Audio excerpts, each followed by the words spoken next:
ह्रां ह्रीं ॐ नमो भगवते महावीराय सर्वदुःखनिवारणाय सर्वग्रहमण्डल सर्वभूतमण्डल सर्वपिशाचमण्डलोच्चाटन भूतज्वर एकाहिकज्वर द्वाहिकज्वर त्र्याहिकज्वर జై శ్రీరామ్, జై హనుమాన్.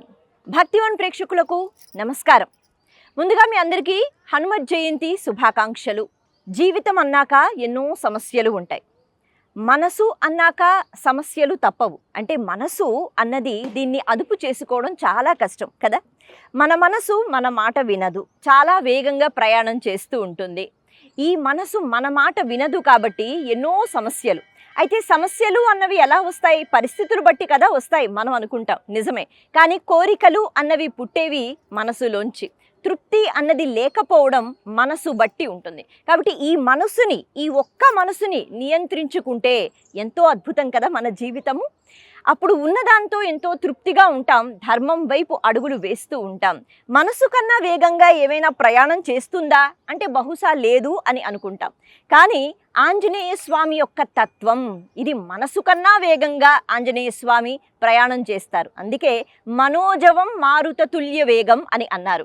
మనసు కన్నా శీఘ్రంగా ప్రయాణం చేసి మన మనసుని అదుపులో పెట్టగలిగిన శక్తి, రుద్రాంశ శక్తి అంటే ఆంజనేయ స్వామి. అందుకే ఆంజనేయ స్వామిని దర్శించుకున్న వెంటనే ఏవో మామూలు కోరికలు కోరకుండా ఏదైతే మన అధీనంలో లేదో, ఏదైతే మన వల్ల కాదో అటువంటి ఈ మనసుని నువ్వు నియంత్రించు స్వామి అని అడగగలిగితే ఎంత అద్భుతంగా ఉంటుంది. స్వామి చూసుకుంటారు. ఆంజనేయ స్వామి మిత్రులకు మిత్రుడట, అమిత్రులకు శత్రువట. మరి మిత్రుడెవరు అంటే మనకి బాగా నచ్చితే మిత్రుడా, లేకపోతే మనం బాగా ఉంటే ఆయన మిత్రుడా అంటే కాదు. ఎవరైతే ధర్మాన్ని పాటిస్తారో, ఎవరైతే ధార్మికమైన జీవితాన్ని గడుపుతారో వాళ్ళు పిలిచినా పిలవకపోయినా వాళ్ళ పక్కనే ఉండి ఆంజనేయ స్వామి నడిపిస్తూ ఉంటారట. ఇది ఆంజనేయ స్వామి తత్వం. కాబట్టి ఎంతో ధార్మికమైన ఆలోచనలతో మనసుని నియంత్రించుకొని తృప్తితో, ఎప్పుడూ సంతోషంతో, ముఖ్యంగా అవతల వాళ్ళకి ఆనందాన్ని ఇచ్చేటట్టుగా సత్ప్రవర్తనతో ఎప్పుడైతే మనం ప్రవర్తిస్తామో ఆంజనేయ స్వామి అనుగ్రహం మనతో ఉన్నట్టే. ఆంజనేయ స్వామి యొక్క అనుగ్రహాన్ని విశేషంగా ఈరోజు పొందుదాం. ప్రస్తుతానికి నేను ఒక అద్భుతమైన ఆలయంలో ఉన్నాను, అడ్డగుట్ట హనుమాన్ టెంపుల్. ఇంకా చెప్పాలి అంటే శ్రీ పహాడి హనుమాన్ టెంపుల్ అడ్డగుట్ట అని అంటారు. సికింద్రాబాద్కి దగ్గరలో, ఈస్ట్ మారేడుపల్లి దగ్గర ఉంది. స్వయంభూగా వెలసిన ఈ స్వామి యొక్క వైభవం గురించి ఎంత చెప్పుకున్నా తక్కువే. అయితే ఒక్క మాట మాత్రం చెప్తాను. మన కోరికలు ఏవైతే ఉన్నాయో అవి మనం ఒక పత్రం అంటే ఒక చీటీ మీద రాసి, ఒక పేపర్ మీద రాసి అది మనము స్వామివారి యొక్క పాదాల దగ్గర అంటే ఆ పూజారి గారికి ఇస్తే ఆయన పెడతారట. అలా నిజంగా ధార్మికమైన కోరిక అయితే మాత్రం ఇట్టే తీరుస్తాడండి స్వామి. కోరికలు తీర్చే స్వయంభూ ఆంజనేయ స్వామి దర్శనం ఈరోజు మనం చేసుకుందాం హనుమత్ జయంతి సందర్భంగా. రండి లోపలికి వెళ్ళి స్వామివారి యొక్క దర్శనం చేసుకుందాం. అర్చిత ప్రార్చిత ప్రియమేదార్చిత హస్తవృక్షాలయ నేత్రాచమ్యా కేశవాయ స్వాహ నారాయణాయ స్వాహ మాధవాయ స్వాహ గోవిందాయ నమ విష్ణువే నమ మధుసూదనాయ నమ విక్రమాయ నమ వామనాయ నమ శ్రీధరాయ నమ ఋషికేశాయ నమ పద్మనాభాయ నమ దామోదరాయ నమ శంకర్షణాయ నమ వాసుదేవాయ నమ ప్రద్యుమ్నాయ నమ నృత్తాయ నమ పురుషోత్తమాయ నమ దగ్జాయ నమ నరసింహాయ నమ జనార్దనాయ నమ ఉపేంద్రాయ నమ హరి నమ శ్రీకృష్ణ పరబ్రహ్మణే నమ మృతవ్యాః మేరో వృషరి కూర్మ దేవతా తులంచందాసునే వినియోనంతాసునాయ నమ ప్రణవస్య పరబ్రహ్మ ఋషి పరమాత్మా దేవత దైవి గావిత్రి ఛంద ప్రాణాయామి వినియోగ ఓం భవః ఓం శుభః ఓం మహా ఓం జన ఓం తపః ఓం సత్యం ఓం తచ్చతుర్వరేణ్యం భర్గో దేవస్ ధీమహి ధియో యో నః ప్రచోదయాత్ శుభాప్యావదయార్థం చ భారతవర్షే భరతఖండే మేరోర్దక్షిణ దిగ్భాగే శ్రీశైలాద్ వాయుదిశే శ్రీరంగం చోత్రదిశే శ్రీకృష్ణమన్యాయాం గోదావర్యోర్మధ్య ప్రదేశే లక్ష్మీనివాసగృహే సమస్త దేవతా బ్రాహ్మణः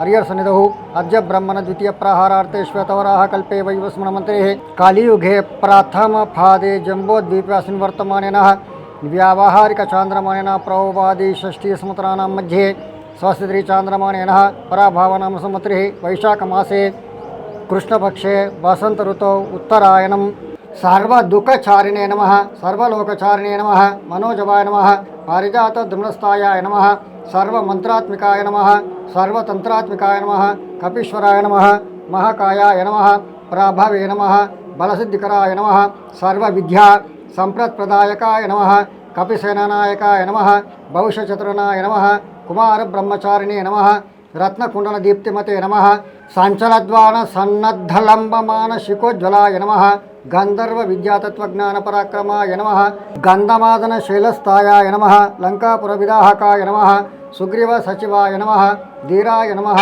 శూరాయ నమః దైత్యకులాంతకాయ నమః వీరార్చితాయ నమః శ్రీరామచూడామణిప్రదాయ నమః కామరూపిణే నమః పింగళాక్షాయ నమః వార్ధిమైనాక పూజితాయ నమః కబలీకృతమార్తాండమండలాయ నమః విజితేంద్రియాయ నమః మహారావణమర్దనాయ నమః స్ఫటికాయ నమః వాగాధీశాయ నమః భక్తవత్సలాయ నమః సంజీవని గాత్రే నమః దీర్ఘం దీర్ఘం శతమానం భవతి శతాయు పురుషస్య తేంద్రియః ఆయుష్యతేంద్రప్రతిష్ఠతే ధనం ధాన్యం వశంభో పుత్రలాభమితి సంవత్సరం దీర్ఘమాయు శ్రీ పహాడి ఆంజనేయ స్వామి దేవతా ఫలప్రసాదేన ఆచంద్రార్కం వంశాభివృద్ధిరస్తు కులాభివృద్ధిరస్తు గోత్రాభివృద్ధిరస్తు కాశతమానం భవతి దీర్ఘస్మంగళి భవ మనోవాంఛ ఫలసిద్ధిరస్తు శతమానం భవతి శతాయు పురుషస్య తేంద్రియః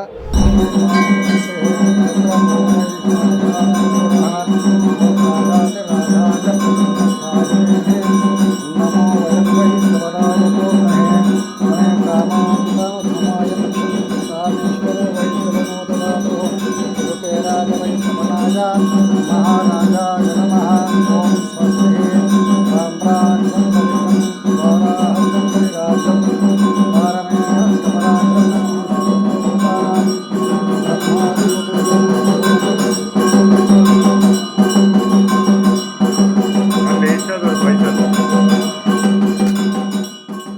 భక్తులు భక్తి శ్రద్ధలతో మనసులో ఉన్న కోరికలు, ఎందుకంటే ఏదైనా ఆపద వచ్చినా సమస్య వచ్చినా మన వల్ల కాదు అన్నప్పుడు భగవంతుణ్ణే కదా అడుగుతాం.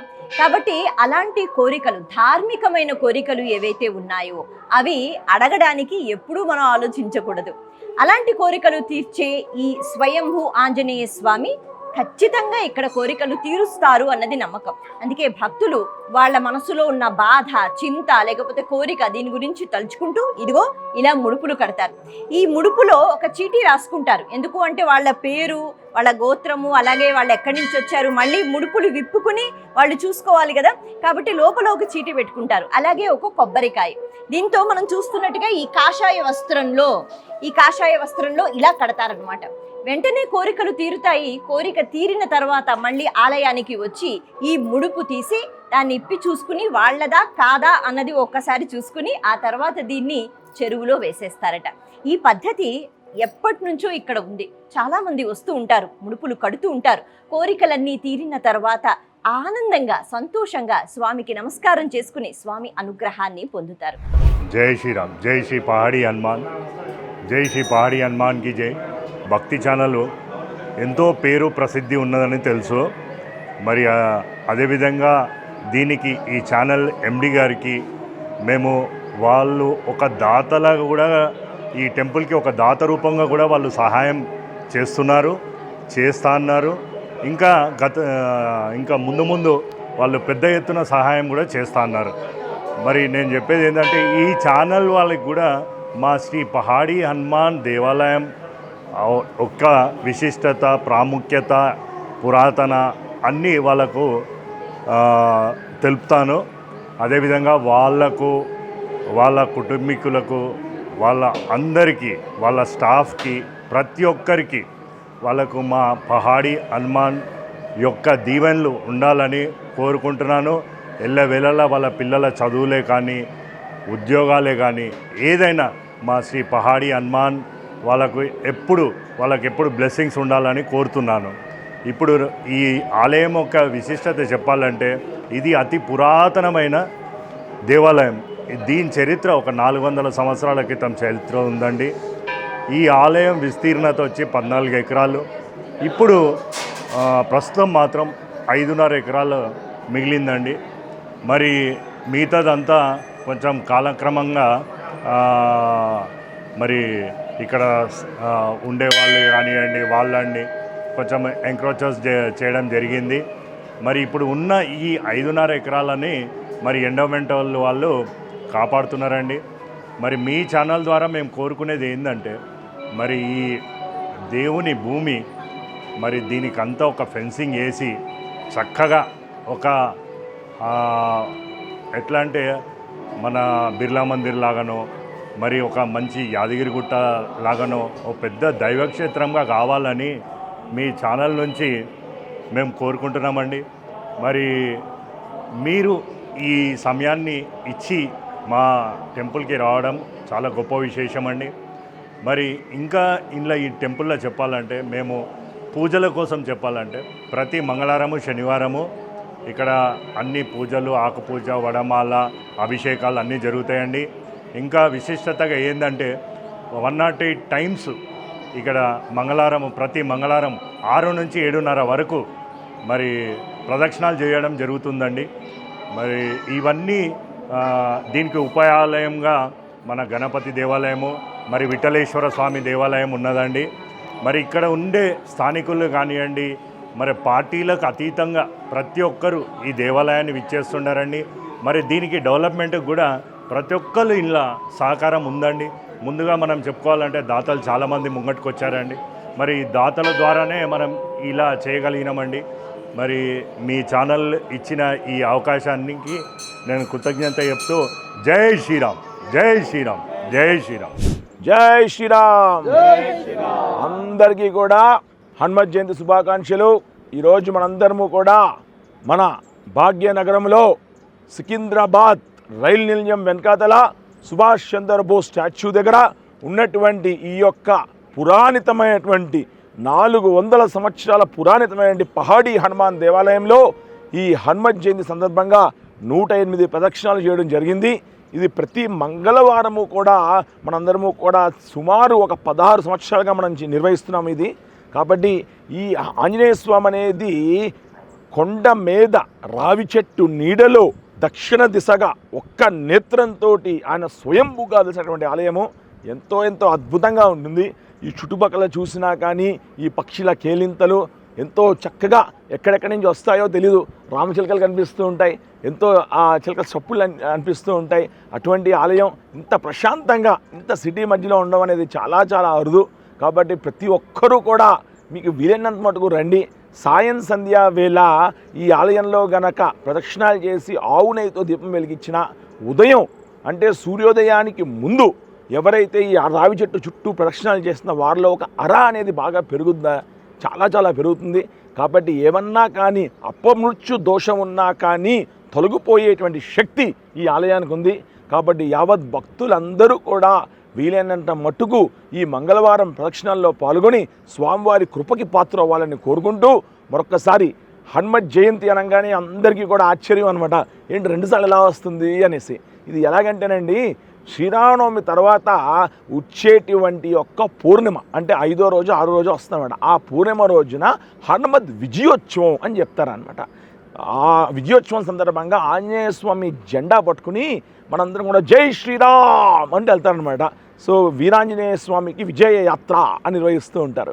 అదేవిధంగా మనకి హనుమత్ జయంతి ఎప్పుడంటే వైశాఖ బహుళ దశమి శనివారం రోజున మధ్యాహ్నం వేళ ఆయన పుట్టారనమాట అంజనాదేవికి. అంటే ఆయన ఎలాగంటే ఎప్పుడైతే ఆయన దశరథ మహారాజు గారు యాగం చేస్తున్నారో అప్పుడు ఆ స్వీట్ రైస్ వస్తుందన్నమాట. ఆ స్వీట్ రైస్ రాగానే కౌసల్య సుమిత్ర కైకేయికి వెళ్ళిపోతుంది. ఒక పార్ట్ ఆఫ్ ది రైస్ కాకలా తీసుకుని వెళ్ళి అంజనాదేవి ఎక్కడైతే ఆవిడ ప్రార్థన చేస్తుందో అక్కడ వచ్చిందనమాట. అప్పుడు అది సృజించి అంజనాదేవి ఆంజనేయ స్వామికి జన్మిస్తుంది. కాబట్టి వాయుపుత్రుడు కూడా వాయువు హెల్ప్ చేశాడు కదా అది తీసుకుని వెళ్ళడానికి ఆ పాయసాన్ని. కాబట్టి ఆయన వాయుసుతుడు కూడా అంటారు అనమాట. కాబట్టి ఆంజనేయ స్వామి యొక్క కృప మనందరి మీద ఉండాలి. వాయువు ఎంతకాలం ఉంటుందో ఆ వాయువుని ఎప్పుడు కూడా హనుమాన్ చాలీసా బయటికి చదువుతూ ఉండాలి. మనం ఎప్పుడైనా బయటికి చదువుతామో అపవిత్రమైనటువంటి ఈ యొక్క గాలి వాయుష్ కూడా పవిత్రమయ్యే శక్తి హనుమాన్ చాలీసాకు ఉంటుంది.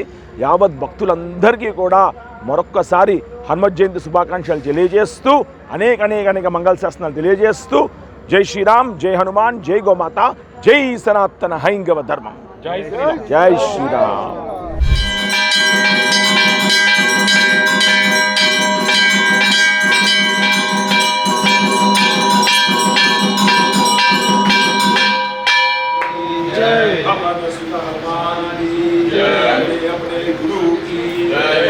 आनंद की गो माता की सनातन सनातन हैंगव धर्म की जय बोलो गणेश महाराज की पंढरीनाथ विठ्ठला विठ्ठल विठ्ठल पांडुरंग विठ्ठल विठ्ठल पांडुरंग विठ्ठल विठ्ठल पांडुरंग विठ्ठल विठ्ठल पांडुरंग पांडुरंग महाराज की जय नाथ महाराज की ఏడుకొండలవాడ వెంకటరమణ గోవింద ఆపద్ముక్కలవాడ అనాథ రక్షక గోవింద శ్రీనివాసవర గోవింద శ్రీ హనుమద్వర గోవింద. మన అసలైన ఆస్తి సంపద అంటే పురాతనమైన ఆలయాలు. ఇది నిజంగా భగవంతుడు మనకిచ్చిన అనుగ్రహం.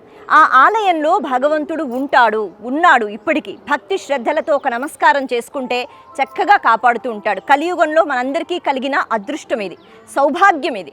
మంగళత్వంతో కూడుకున్న ఆంజనేయ స్వామి దివ్యమైన రూపాన్ని ఒక్కసారి దర్శించుకుంటే అమంగళాలన్నీ ఇట్టే మాయమైపోతాయి. కానీ మనమేం చేస్తున్నాము? అంత భక్తి అంత శ్రద్ధ ఉందా? ఇక్కడ మనం చూస్తున్నట్లయితే ఈ ఆలయం యొక్క వెనుక వైపు అన్నమాట, ఇక్కడ స్వామివారి యొక్క పాద ముద్రలు కూడా ఉన్నాయి. అలాగే అటువైపు కూడా మనకి కనిపిస్తాయి. ఇది చాలా పురాతనమైన ఆలయం. 400 సంవత్సరాలని కొంతమంది అంటారు, 800 సంవత్సరాలు అని అంటారు. కాకపోతే ఇలా చాలా అంటే ఎంత అన్నది చెప్పలేని పరిస్థితి అన్నమాట. కాబట్టి చాలా పురాతనమైన ఆలయము. అటువంటి ఈ ఆలయానికి ఎంతో వైభవం ఉంది. కేవలం అక్కడ ఆలయం అని కాకుండా ఈ వెనుక వైపు మనం ఏదైతే చూస్తున్నామో, వెనక మనం చూస్తున్నాం ఒక చిన్న గుహలా ఉంది. ఇది ఒక మార్గం అన్నమాట. స్వరంగ మార్గాల గురించి మనం వింటూ ఉంటాం కదా, అలా ఈ మార్గం లోపల నుంచి వెళితే గోల్కొండ ఫోర్ట్కి మనం చేరుకుంటామట. అటువంటి మార్గం. అయితే ఈ లోపల ఇదివరకు ఒక మహర్షి కూర్చుని ఆయన తపస్సు చేసుకుంటూ ఉండేవారు. స్వామి అనుగ్రహాన్ని పొందిన మహానుభావులు చాలామంది ఉంటారు కదా, అలా. అయితే ఆయన లోపల సమాధి అయిపోయారు అని కూడా చెప్తూ ఉంటారు.